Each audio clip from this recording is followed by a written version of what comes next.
Okay, so great. Well, hi, my name is Rebecca Palma. I am a PA student in my first year didactic at Pacific University, which is in Oregon. I'm originally from University Place, Washington, which is kind of near Seattle. And then I went to undergrad in Los Angeles, California at Loyola Marymount University. I was a health and human science major, which is kind of similar to biology, but more anatomy, human disease based. And then upon graduating, I applied to PA school like that same month that I graduated and had kind of like a year to work. I was waiting to hear back from schools and I got in and now I have started. So, and I'm at Pacific, like I said, in Oregon.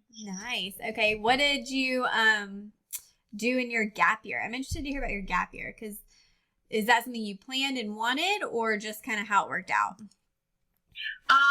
It's something I wanted just because I didn't really want to go straight from graduating to starting school the next month. I kind of wanted some time. I also wanted to get more hours to, strengthen my application.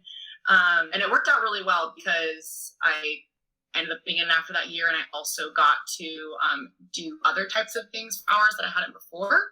So I was mainly a medical assistant that year at an allergy and immunology clinic, and then also at an ENT clinic, which are both things I hadn't done before. So it was cool to get that experience, which I'd also say was my most hands-on, where I've learned, a lot. I learned a lot that year and also was able to, add it to my application, and then it all worked out well. So nice. Were you a certified medical assistant or did you get hired and trained on the job?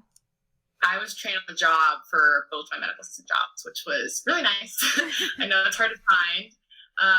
But I was able to actually got both of my jobs off of Facebook actually through through PA groups on Facebook or PAs of that area, which ended up working out really well. So yeah, it was nice to be able to do that. Yeah, that's what I'm at my second place I've worked now, and every place I go, I try to implement we need to hire pre-health MAs. They are the best. They are awesome. We need them. And I actually just 2 weeks ago got someone who's new who's starting who is applying and interviewing for PA school now. But her mom is a PA I worked with, and she was like, she's just staying at home bored. And I was like, I want her. Bring her in. Yeah, I need her. Because they work so hard. They want it so bad. They're so ready to learn. So yes, it's the best. So definitely great experience, great specialties that you were able to see, which I'm sure that's helped you or will help you in PA school.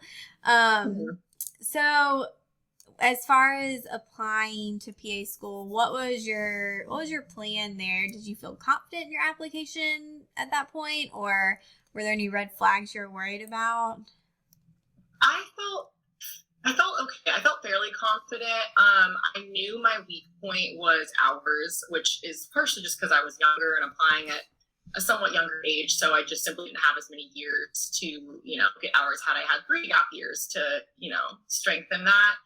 But I had over the minimum that I needed. So I felt okay with the rest of my application. So I felt good, but I was fully prepared. If I took it in, that's fine. I just graduated undergrad and was fine to do a second year, but I got 3 interviews and I got in. So it worked out well. And I was happy that I did get to go after that 1 year. That was even better. So yes, that's perfect. How did you narrow down your schools that you were looking at? What were your kind of top things you looked at there? Yeah, there's a couple of things for me. I really looked at location because wherever you go, you're going to have, rotations in that area. Probably you're going to make connections, and I wanted to go somewhere that I wanted to live. Mm-hmm. So I looked at location. I also looked at, the type of learning systems. So people that know there's module based, there's all kinds of different things. And then also something else that I didn't realize was important to me until I was really in the depths of applying was kind of how they structure the rotations. Some schools, you had to do your rotations all within that state, and they made you or they picked them all for you. You didn't have any choice. The program I'm at, you don't do them all in the state you're in. They actually encourage you to go out other places, which I like. Some people, want to stay near, especially if you have family. But for me, that was something that was appealing to, practice medicine in different areas with different groups and different populations. So that was something that I noticed either did do or they didn't do. So it was something I took into consideration as well. And then I feel like the last thing was just kind of like the feel that I got from the program, especially like at the interview more so, how the faculty were and everything, and that really helped narrow it down. But yeah, overall, I'd say the location and the rotation, and then also fitting my prerequisites obviously helped narrow it down. And yeah. Okay, so you said you got 3 interviews. How many schools did you apply to? I may have missed that. I applied to 9 schools and got 3 interviews. Okay, did you feel like 9 was a good number, or do you wish you applied to like maybe more or maybe less? I think 9 was a good number because I didn't want too many to be too overwhelmed with like, flying all over for interviews. But I also didn't want too little because I wanted to have, options. Maybe I would have applied like 2 more like other top programs since I ended up getting interviews and like kind of strengthened my confidence more that I'm like, I guess I could apply for these couple other ones and just could have seen what happened. But other than that, I'm really happy with where I applied to.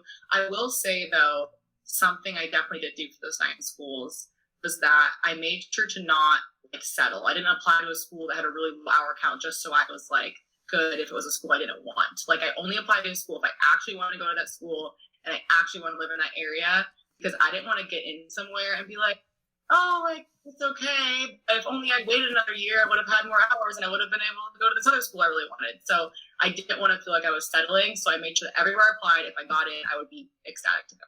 Yes, that's such a great point, because that's a big mistake that I see people making a lot. Is just like they meet the requirements, so they apply, but then they either go visit or get an interview and they're like, wait, I don't want to go here at all.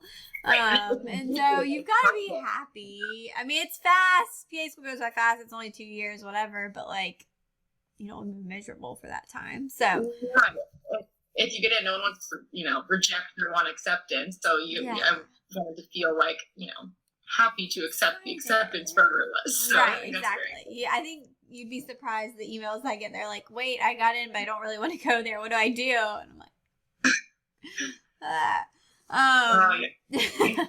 it's tough. So what part of the application process was the most difficult for you, and what was your like easiest or favorite part, if that is there is one? Most difficult, I would say. Well, first, I would say was kind of seeing which prereqs worked where, especially if your undergrad, I don't know, names English, like rhetorical arts or something like mine did. So you kind of have to, call the ones that do English and see if they'll take that and get it in writing and whatever. So that was difficult, just kind of making sure, getting all that together, making sure you meet those requirements. And just kind of some of those like hoops to jump through that we all have to jump through no matter what program it is. You just gotta kind of figure that out beforehand. And then the other part would probably be kind of figuring out the due date for like when I wanted to submit. So for example, if it was a rolling admission school, I would apply to those ones first. And if they did do rolling admission, I was like, I can apply to those ones 3 weeks before the deadline. That's fine. So kind of just figuring out those differences to kind of get my plan together. Transcripts wasn't too big of an issue for me because I graduated undergrad in May. So I got my transcripts by the end of May. So I was still fine to apply like through the summer. I was very lucky that I took all of my courses at one school. I did not have to take a single class from a single other school, which is very rare for PA these days. But it really helped that I knew I wanted to be a PA entering college. So I was able to kind of tailor that from the beginning. And the easiest or best part of just the whole entire application process. Sure. Okay. I don't know if there's like an easiest part of like. Or what was your strongest part? Because I don't think it's like fun. Totally. My favorite part was probably interviews, which is kind of weird. I like interviews too, so I don't think it's weird. Yeah. I always think I'm weird for saying that, but I thought interviews were so fun. I made so many friends. I got to see all these cool places. So I like interviews. But for my strongest part of my application, I'd probably say my science GPA was strong. I've been told my statement was strong, and I think also the variety of patient care hours I had many different jobs in many different areas of patient care. I think that was also like a unique feature that I had. Okay. Yeah, those are all good things. Okay, so you started PA school. So how far in are you now? I am already on my second semester because we started PA school in May. We were one of the early starters. Okay, so you were like mid-COVID, starting school. Yeah. What? Yeah. Okay. So what did your school do? And I guess how was it different than like what you were expecting or yeah. Yeah. I think there's kind of a lot of differences, and then it kind of is the same end result at the same time. Yeah. So we started, like, because we started in May, one of the earlier starters, we're basically started in the thick of everything, you know, happening. And that semester, the first semester is over the summer, so that was May through August. So really what they did is at first they kind of would have kind of these check-ins and like Zoom meetings with us like once a week just to get any questions. At this point, we didn't know if we were going to be online. This was like in March still or something. What questions we have, kind of like let us know they're working on it, they're trying to figure it out. And, you know, meanwhile, they also have to figure out what the current students they have right then, much less the new people are about to come. So I really like that they did that. They're very, you know, attentive to our needs and concerns. And then we were told that we were going to start online for the whole first semester. So what happened was our orientation that would otherwise have been in person became an online orientation. And then we started in May, that was also online. And the differences were that for anything we would have had that was like a physical skill, like, you know, having to do with the physical exam or anything like that, was then swapped from being in the summer semester to the fall. So one of the historical fall modules was put into the summer. It was nephrology, because nephrology doesn't have that component. Yeah. In order for us to not be missing out on anything we would have otherwise learned in person, which is nice. And then when we are online, it can either be a live lecture, like a live stream, or it can be a recorded session where you can like watch it on a YouTube video. Sometimes it's both. Sometimes it's a recorded session and then a live Q&A. So there's really been basically every component you can think of. And each module and each professor is different in their preferences, which is weird at first if you've never done an online class before, but I promise to get used to it. It's actually, it has a silver lining. Like, it's nice sometimes to like go at your own pace and everything with like recorded lecture. But obviously, like, nice to be in person too. And then since then, in the fall semester, we actually have started up in person, but it's different by state. Each state has different regulations that the PA school has to subscribe to. So for us right now in Oregon, we're allowed to be in person if like it's something that we otherwise wouldn't be learning as well if it's like important to be in person. So all of our physical skills, but if we have just a standard PowerPoint lecture, that's still going to be online. Okay. So yeah, so currently, aside from our module that was just clinical skills, that one we went in every day. But now that we're on like other ones like Derm ENT, for example, was kind of hybrid. So lectures at home, and then you maybe go to school like 1 or 2 days a week for skills and skills testing. That's so crazy how things have changed. And that's what, so my program, they're doing kind of the same thing, pretty much all online. Like the program I went to, I had lecture during the derm section, so they're doing all online and then have to go in for skills. So it is interesting how it's changed education. Yeah. And so have you done well with that, or do you think you would do better with like all in person? I have done well with that. I've come to like it. At first, it's like an adjustment, like anything. I think no matter what, when you start PA school, it's an adjustment, yeah. First of all. I almost think it would have been, I don't know if it would be harder to like have only been in person and then go to online, because then it's like you already used to something. But we are unique in that we started online. But I like it. It's going well and everything. I do think it's not as bad as people think. I feel like everyone is nervous about online PA school, but it's okay. It is nice to, you know, be able to be in your own space and be able to pause the lecture and take notes. So there are perks. And then now that we do have the on-campus component, that's nice because I also do like being in person, but you know, so it's nice to have both, especially to like get to know your classmates. So that was the other thing. It was like, kind of know each other on Zoom, but you know, it's obviously different, and we all didn't have to move here yet either, was the other thing. Since we were online so much longer, a lot of people pushed off their, you know, rental agreement the whole semester because you could just stay at home, save money, and not move yet. But overall, it is going well. It honestly is very effective. My program has been very like in tune with our needs, and if something's not working, adjusting, or you know, adding on Q&A sessions. The faculty's very accessible. They have like office hour Zooms, so it's not like you're missing out on, you know, all this time you would be having, because they have provided things to kind of make it as comfortable as possible. So it's going pretty well, I think. That's awesome. I think probably like you said, like starting online was beneficial versus having to make the transition from like one way to another. All of our like my conferences have been switched online. I've learned that I don't do well with not being told when I need to do stuff. So I don't know how I would do it, but it's you get used to it. That's what I think. Yeah, like it's hard. I mean, obviously, it's hard trying to work. And like at first, I tried to watch a digital conference with my 2-year-old, and I was like, "Nope, this isn't working." So I gave up on those. I'm not signing up for any more digital conferences.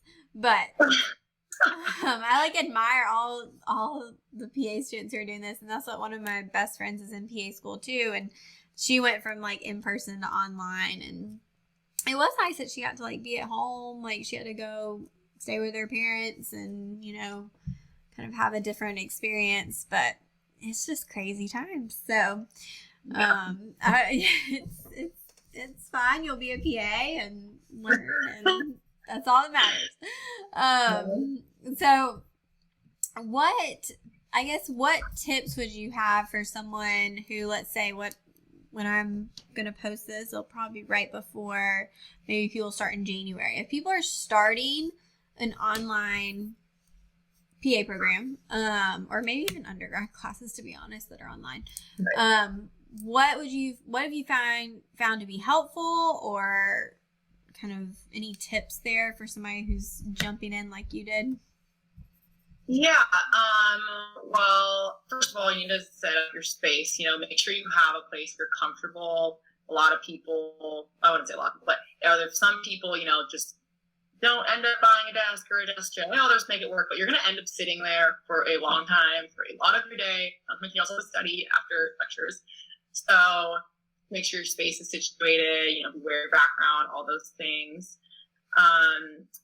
If you're starting in it, I think people also need to realize that no matter what, whether you're in person or online or half and half, it's going to be an adjustment for like how to take notes. It's going to be different than undergrad. It's going to go at a completely different pace. So no matter what, it's going to be like trial and error, despite the format you started, I think. And also that format ends up working for you might be different on whether it's live or recorded. For example, like when it's recorded, you can go as slow as you want, take, you know, more detailed notes versus when it's live. So you might have to do different things depending on the mode, or even the professor, I've noticed, like depending on, you know, what their slides are like. So just kind of trial and error. I think it takes a couple weeks to kind of, like, I know I've tried various different things, and you kind of find what works for you and then kind of settle into like a rhythm. And then I think also it helps some of my classmates to have, you know, dedicated times where they're doing it. So some people watch it as if it's like say it's recorded. You can watch it as if it's a regular school day, or some people, you know, might watch them ahead and then study in bigger chunks. So figure out kind of what your schedule is that you want to do, or if you're having trouble getting motivated, then maybe kind of setting yourself aside time, because a lot of people aren't used to, you know, working from home for such long periods. It feels a little bit more relaxed in a sense. So kind of still having that discipline and, you know, having time set aside for yourself to do what you need to do, I would say is best. And also it's okay to, you know, move your orientation and go to the kitchen table and move around. It's also not great to stay in one place the entire day as well. So it's okay to move around, okay to take breaks. Like flexibility is key. Yeah, exactly.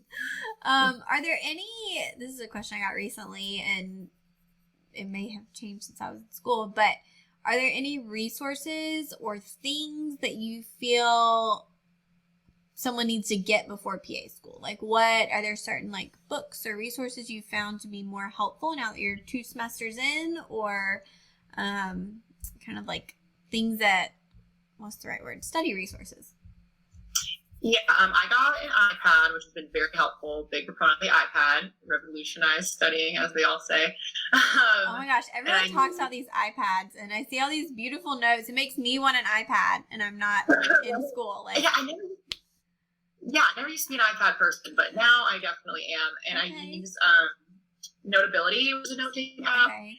And that's basically where I do all of my notes. Like, I haven't used a single piece of paper the entire year so far, so I really only use my iPad. Books, I personally, there are good books out there. I'm not a big textbook learner. I just don't need it. There are certain books that, like, I know my program requires, and then I'm sure everyone else's program requires, so you can get those. But overall, they already give you so much info that I'm not a big person to go to other stuff, because I already have enough stuff I'm already given that I have to learn. Yep. So I try to kind of focus in on what I need to know. But there definitely are resources that, or like that might be, you know, the text they base their lectures off. And I know some of my classmates find a lot of help in those. I don't really use paper flashcards, but people use Quizlet. I usually make my own Quizlets, but I recommend this for every class. Our class has like a Quizlet group for our whole class. So when anybody makes one, we can all see it. We also have the class Google Drive. So I think a lot of our resources are kind of shared resources, very collaborative. Like someone makes an outline, put on the drive, anyone can use it, those kinds of things. So I think that's awesome. How big is your class? We have 60 students. Okay, so that's a little bit bigger, like a bigger class. Does that feel large? I guess you're not all in the classroom too much, but does that feel big, or like do you feel like that it's been easy to connect with people?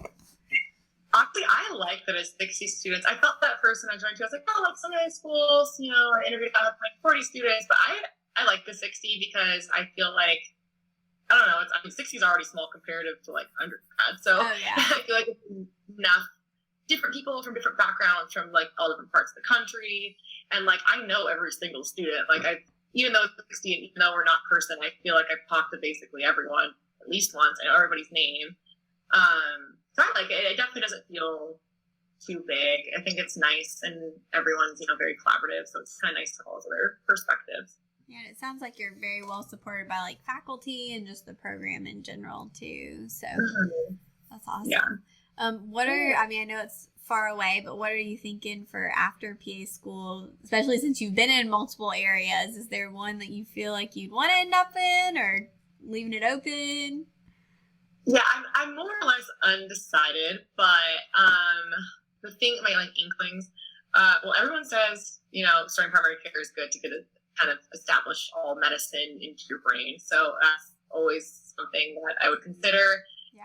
I'm also particularly interested in derm and neuro, which are totally different, but yeah. I think they're both interesting. That is interesting. There's a little, not a ton, like, well, I think in all areas of medicine there's some crossover. There's a little crossover in derm and neuro. I mean, I see, like, I guess when I think about, like, I'll see things like neuralgia that presents as someone having a skin sensation. And then obviously, like, some neuro people do Botox for different purposes than what I do it for, but you could have a little bit of crossover there. So but that's I just have a very diverse range of interests. That's why I want to be a PA, because then I could do both if I want to. So there you go. No, I think neuro is interesting. I never had a neuro rotation. It wasn't like one of our required ones. Right. But derm is obviously really great. So a little impartial. We'll tell everybody like where we can find you and follow along on your kind of PA journey and see where you end up. Yeah, I'm very accessible over Instagram. My PA Insta is Rebecca West Coast PA. So you can find me on there. I love to give advice and also network with other PAs and whatnot. So that'd be the best way to connect with me or follow my journey or just anything in the future.